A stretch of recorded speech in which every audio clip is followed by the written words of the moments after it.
নমস্কাৰ বন্ধু বান্ধৱীসকল গ্লোবেল জ্ঞান আছামিছৰ আন এটি বিশেষ ভিডিঅ'লৈ আপোনালোক সকলোকে স্বাগতম জনাইছোঁ আপোনালোকৰ প্ৰিয় চেনেল গ্লোবেল জ্ঞান আছামিছলৈ আজিৰ আমাৰ ভিডিঅ'টোত আমি কি কৰিম ডিএমই ৰিলেটেড কেইটামান ক্লাছ আমি ইতিমধ্যে কৰিছোঁ ইয়াৰ আগৰ ভিডিঅ'টো যদি আপোনালোকে চোৱা নাই হেতু চাব সেই ক্লাছটো খুবেই ইম্পৰ্টেন্ট আছিলে এইটো জেনাৰেল সায়েন্স ৰিলেটেড এইটো আমাৰ পাৰ্ট 2 হ'ব আৰু ইয়াতে আমি এমসিকিউ কোৱেশ্চন লৈছোঁ আৰু এই প্ৰশ্ন কেইটা ডিএমইৰ বাবে বা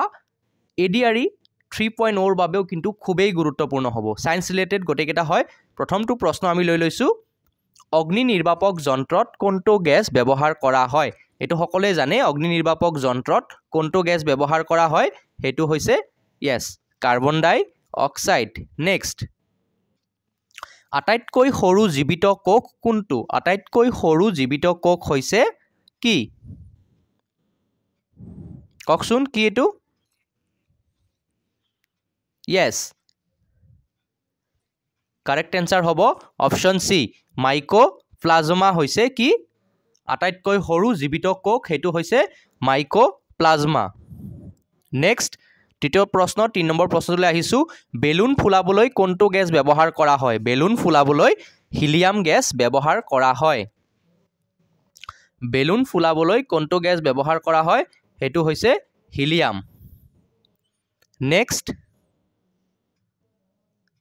কমলাত কোনবিধ এসিড পোৱা যায় আপোনালোক সকলে জানে এটো কমলাত কোনবিধ এসিড পোৱা যায় কমলাত পোৱা যায় সাইট্ৰিক এসিড সো এটো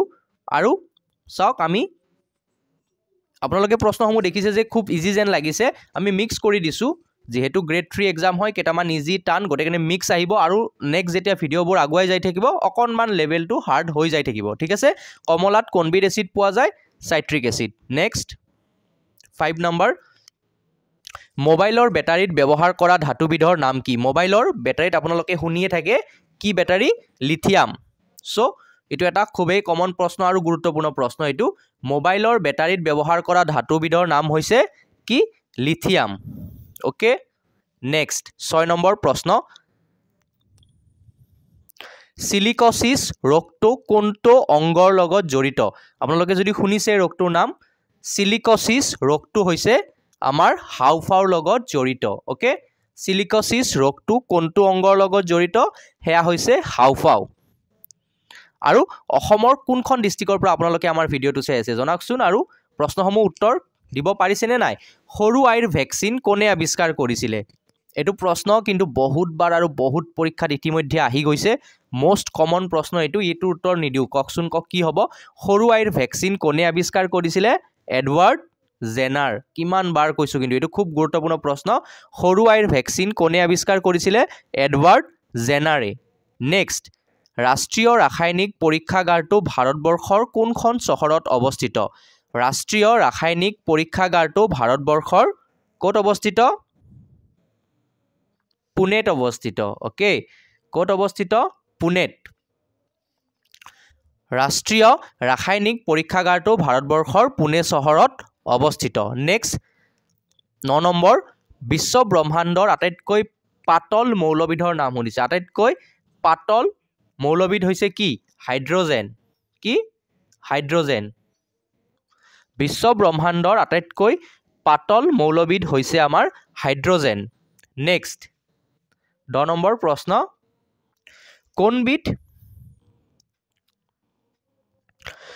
কোনবিধ ইন্ধনে আটাইতকৈ কম পৰিবেশ প্ৰদূষণ সৃষ্টি কৰে ইয়াৰে অপচন সমূহৰ পৰা আপোনালোকক খুদিছে যে কোনবিধ ইন্ধনে আটাইতকৈ কম পৰিবেশ প্ৰদূষণ সৃষ্টি কৰে নাইট্ৰজেন মিথাইল হিলিয়াম নে হাইড্ৰোজেন সো আমাৰ শুদ্ধ উত্তৰটো হ'ব হাইড্ৰোজেন কোনবিধ ইন্ধনে আটাইতকৈ কম পৰিবেশ প্ৰদূষণৰ সৃষ্টি কৰে হেতু হ'ব হাইড্ৰোজেন ওকে নেক্সট মৌমাখিৰ শুঙত কি এসিড থাকে মৌমাখিৰ শুঙত কি থাকে এটো প্ৰশ্ন ডিসকাস কৰিছো আৰু এটো মেবি এডিআৰই 2022 ত নেকি আহিছিলে নেকি এটো প্ৰশ্ন আহিছিলে কোনবা এটা এক্সামত মৌমাখিৰ শুঙত কি এসিড থাকে আৰু আমি ম্যাক্সিমাম প্ৰশ্ন কিন্তু কি কৰিছো প্ৰিভিয়াস ইয়াৰ কোৱেশ্চন পেপাৰৰ পৰা আমি কালেক্ট কৰিছো সো উত্তৰসমূহ নিজে অকনমান দিবলৈ যত্ন কৰকচোন লগে লগে মৌমাখিৰ শুঙত কি এসিড থাকে হেতু হ'ব মিথাইনক এসিড মিথাইনিক এসিড মৌমাখিৰ শুঙত কি এচিড থাকে মিথাইনিক এচিড থাকে নেক্সট মানুহৰ শৰীৰৰ কোনবিধ মানে তলত দিয়া অপশ্যনসমূহৰ পৰা সুধিছে আৰু মানুহৰ শৰীৰত থকা আটাইতকৈ কঠিন পদাৰ্থ সো আটাইতকৈ কঠিন কোনটো হাড় নখ দাঁত নে কাণ কওকচোন কওক আপোনালোকে নিজে আইডিয়া কৰি কওক হেতু হ'ব দাঁত ওকে মানুহৰ শৰীৰত থকা আটাইতকৈ কঠিন পদাৰ্থবিধ হৈছে টিথ আমাৰ দাঁত নেক্সট 13 নম্বৰ বৰফ গলা ৰোধ কৰিবলৈ তলৰ কোনবিধ ব্যৱহাৰ কৰা হয় বৰফ মানে আপোনালোকে জানে বৰফ যে গলে সেই গলাটো ৰোধ কৰিবলৈ কোনবিধ ব্যৱহাৰ কৰিব ইয়াতে অপশ্যনসমূহৰ পৰা কওকচোন এচিড ব্যৱহাৰ কৰিব নে নিমখ ব্যৱহাৰ কৰিব নে জিলেটিন নে হিলিয়াম কওকচোন বৰফ গলা ৰোধ কৰিবলৈ তলৰ কোনবিধ ব্যৱহাৰ কৰা হয় হেতু হৈছে আমাৰ জিলেটিন কি জিলেটিন বৰফ গলা ৰোধ কৰিবলৈ তলৰ কোনবিধ ব্যৱহাৰ কৰা হৈছে বা কৰা হয় হেতু জিলেটিন আৰু এটো প্ৰশ্ন কিন্তু খুব গুৰুত্বপূৰ্ণ প্ৰশ্ন পৃথিৱীৰ খোলাটোত আটাইতকৈ বেছি কোনবিধ মৌল পোৱা যায় আপোনালোকে ডিএমইত কিন্তু সায়েন্স ৰিলেটেড প্ৰশ্ন অকনমান বেছিকৈ আহিব আৰু ডিএমইৰ যিখন প্ৰিভিয়াস ইয়াৰ কুৱেশ্যন পেপাৰ বা টেকনিক্যাল আপোনালোকক দেখুৱাইছো কুৱেশ্যন পেপাৰখন সলভ কৰি দিছো আপোনালোকে প্লে লিষ্টত গৈ কিন্তু চাব পাৰে বহুত মানে 30-40 খনমান আমি কুৱেশ্যন পেপাৰ অলৰেডি সলভ কৰি দিছো প্ৰিভিয়াস ইয়াৰ হেবোৰ কিন্তু আপোনালোকে পঢ়ক তাৰ পৰা ম্যাক্সিমাম প্ৰশ্ন কিন্তু কি হ'ব কমন পৰিব এটা ভিডিও চাই কিন্তু আপোনালোকৰ একো কমন নপৰে তাৰ পিছত কমেন্ট কৰি লাভ নাই যে কমন পৰা নাই আপোনালোকে কি কৰক ভিডিও চাওক তাৰ পিছত কি কৰক প্ৰিভিয়াস ইয়াৰ কুৱেশ্যন পেপাৰ চাওক নিজে মিলাই চাওক ডাউনলোড কৰক নিজে সলভ কৰক অকনমান নিজেও কষ্ট কৰক অকনমান আমিও কৰিম ডেফিনেটলি ভাল ফলাফল পাব পৃথিৱীৰ খোলাটোত আটাইতকৈ বেছি কোনবিধ মৌল পোৱা যায় সো হেতু হ'ব আমাৰ কি অক্সিজেন পৃথিৱীৰ খোলাটোত সুধিছে গটিকে অক্সিজেন ওকে পৃথিৱীৰ খোলাটোত আটাইতকৈ বেছি কোনবিধ মৌল পোৱা যায় হেতু অক্সিজেন নেক্সট 15 নম্বৰ প্ৰশ্ন মানৱ শৰীৰৰ আটাইতকৈ ডাঙৰ অংগবিধ এটোটো প্ৰশ্ন আৰু মুখাস্ত হৈ গৈছে বহুতৰে আমাৰ ভিডিওতে আমি কেবাবাৰো কৈছো ইয়াৰ উত্তৰটো আপোনালোকে দিয়কচোন মানৱ শৰীৰৰ আটাইতকৈ ডাঙৰ অংগবিধ হৈছে আমাৰ কি আমাৰ যেটো স্কিন আছে হিউম্যান স্কিন হেতু হৈছে আটাইতকৈ ডাঙৰ আৰু বহুতে কি কৰে লিভাৰটো লিখে কিন্তু বাট লিভাৰটো কি ইন্টাৰনেল অৰ্গান ঠিক আছে ইন্টাৰনেল বুলি ইয়াতে লিখা নাই গটিকে আটাইতকৈ ডাঙৰ অংগ সুধিছে হেতু হৈছে ছাল আমাৰ স্কিনটো নেক্সট পৰুৱাৰ হুঙত কি এচিড পোৱা যায় বা পৰুৱাৰ হুঙত পোৱা এচিড বিধৰ নাম কি হেতু আকৌ এবাৰ ৰিপিট হৈছে বাৰু কওকচোন কক ইয়াতে পৰুৱাৰ হুঙত পোৱা এচিড বিধৰ নাম কৈছে বাৰু পৰুৱাৰ হুঙত পোৱা এচিড বিধ আপোনালোকে কওকচোন কি বাৰু ডিসকাস কৰিলো ফৰ্মিক এচিড ইয়েস পৰুৱাৰ হুঙত পোৱা এচিড বিধ হৈছে আমাৰ ফৰ্মিক এচিড সো ইয়াৰ আগৰ প্ৰশ্নটোত কিমা আগৰ 11 নম্বৰ প্ৰশ্নটোত আমি কি ডিসকাস কৰিছিলো যে মৌমাখিৰ হুঙত পোৱা এচিড বিধৰ নাম হেতু আছিলে যে মিথাইনিক এচিড মৌমাখিৰ কি হ'ব মিথাইনিক এচিড আৰু পৰুৱাৰ হুঙত পোৱা এচিড বিধ হৈছে ফৰ্মিক এচিড খেলিমেলি নকৰিব মই মৌমাখি বুলি ভাবিছিলো দুটাই কিন্তু চাওক মানে পৰুৱা বুলি ভাবিছিলো হেতু আছিলে মৌমাখিৰ হুঙত কি মিথাইনক এচিড আৰু পৰুৱাৰ হুঙত মানে পোৱা এচিড বিধ হৈছে ফৰ্মিক এচিড কনফিউজ নহব আপোনালোকে কি কৰিব ভিডিওটো দুবাৰ মান চাই লব তেতিয়া কি হ'ব কনফিউজনখিনি আতৰ হ'ব আৰু প্ৰতিটো প্ৰশ্ন মনত থাকি যাব ঠিক আছে 2-3 বাৰ চালে নিজৰ কাম কৰি থাকক কেনেকুৱাকে পঢ়িব চাওক কিছুমানে কি হয় বহুতে ম্যাক্সিমাম কি হয় বিভিন্ন কাম কৰি আছে বা জব কৰি আছে তেনেকুৱাও বহুতে এক্সাম দিয়ে সো তেওঁলোকৰ হয়তো ডাইৰেক্টলি বহি টেবুলত বহি পঢ়িবলৈ সময় নাথাকে তেওঁলোকে কি বিভিন্ন কাম কৰি ভিডিওসমূহ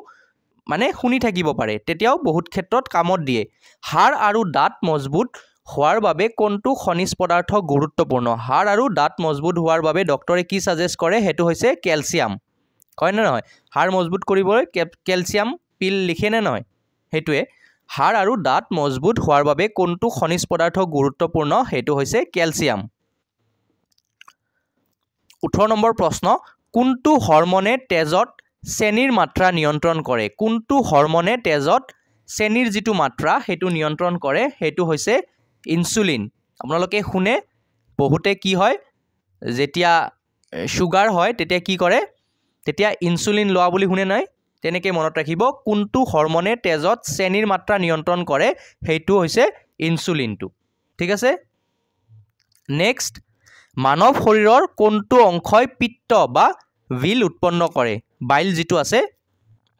সেইটো উৎপন্ন কৰে এটো প্ৰশ্ন আগতো আমি ডিসকাস কৰিছো উত্তৰটো দিয়ক মানৱ শৰীৰৰ কোনটো অংশই পিত্ত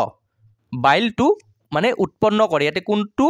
অংশই জাস্ট উৎপন্ন কৰে হেতুৱে সুধিছে সো হেতু হ'ব আমাৰ যকৃত মানৱ শৰীৰৰ কোনটো অংশই পিত্ত উৎপন্ন কৰে হেতু যকৃত খুব গুৰুত্বপূৰ্ণ প্ৰশ্ন এটো